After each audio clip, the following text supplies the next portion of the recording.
여러분 좋은 아침입니다. 사순절 14일째 날입니다. 오늘도 하나님의 말씀과 함께 하루를 시작하시는 여러분들 되시기를 바랍니다.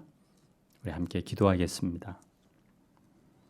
사랑이 많으신 하나님 아버지, 사순절 우리 주님이 걸어가신 순종의 길을 따라가기를 소원합니다. 오늘도 말씀의 거울 앞에 우리의 고집과 교만을 내려놓고 더욱 겸손해지게 하여 주십시오. 오늘도 성령께서 우리의 삶을 선한 길로 인도해 주실 줄 믿습니다.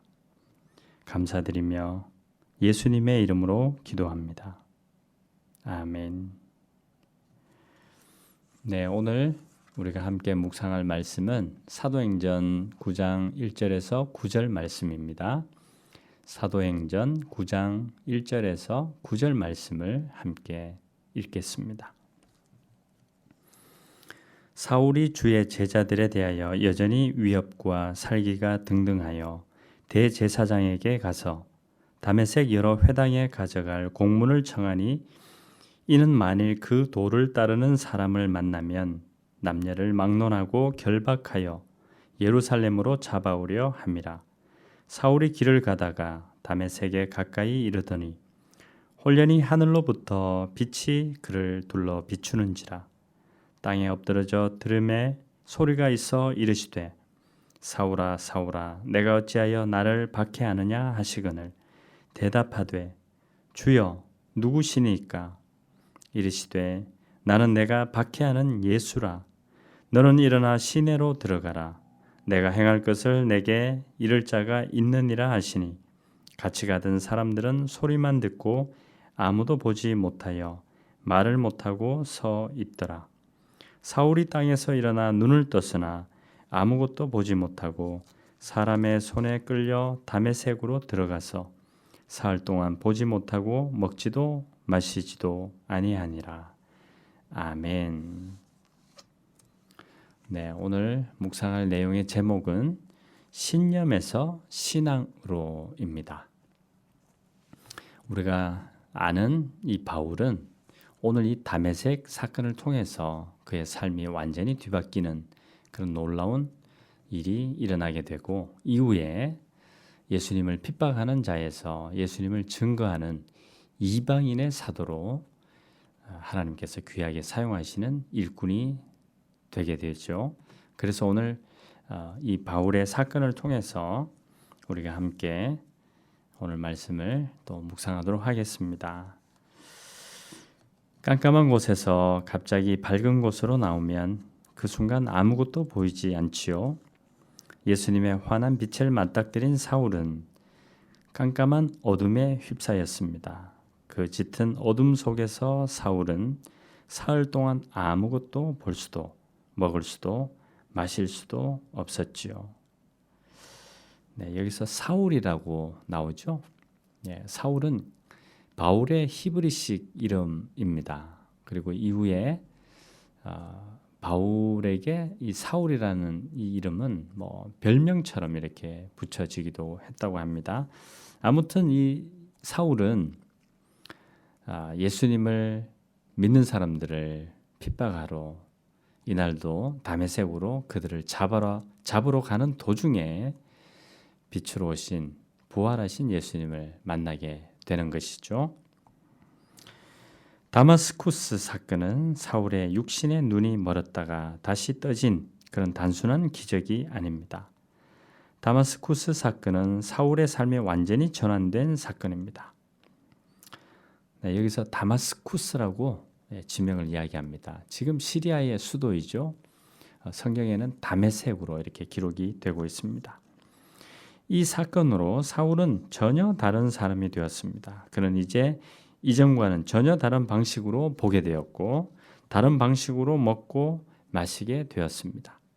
그의 삶의 방식이 달라졌습니다. 완전히 가치관의 변화가 일어난 것이죠.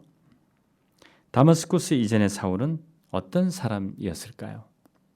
그는 한마디로 신념의 사람이었습니다. 자기 민족과 역사와 종교에 대한 신념으로 불타는 사람이었습니다. 그는 자기 민족은 하나님의 선민이라고 굳게 믿었지요. 바울뿐만 아니라 이 당시 유대인들, 지금 유대인들도 마찬가지입니다. 하나님은 우리를 선택하셨다. 하나님은 우리 편이시다. 이 얼마나 놀라운 신념입니까? 그래서 지금도 유대인들은 자부심이 대단한 것입니다. 그는 이 신념으로 거룩한 선민을 더럽히는 자들을 처단하기 위해 일어섰습니다. 신념은 마음을 뜨겁게 하고 일어나서 행동하게 하지요. 신념은 삶을 형성하고 나를 일으켜 세웁니다. 그런데 바로 여기에 신념의 위험성이 도사리고 있습니다. 신념은 근본적으로 나에게 속한 것입니다. 그래서 아집과 독선에 빠지기 쉽습니다. 무엇보다 자기 신념을 맹신하는 사람은 다른 사람의 생각을 보기가 어렵습니다. 그렇겠죠? 자기 신념을 신앙이라고 고집하는 자는 하나님의 뜻조차 거부하고 맙니다. 신념이 신앙이 되어버리면 이렇다는 거죠. 맹신이 무엇입니까? 어둠이죠. 눈먼 어둠이요. 참으로 지독한 어둠입니다. 신념의 아들 사울은 하나님의 이름으로 하나님의 아들을 저주하고 핍박하고 없애버리려고 했습니다. 그러나 그는 신앙의 사람이 되었습니다. 신앙인 바울은 어떤 사람일까요? 그는 이제 자기 생각과 뜻에 집착하지 않습니다. 이전에는 자랑거리였던 자신의 혈통과 신분, 지식, 그리고 업적을 배설물로 여기게 되었습니다.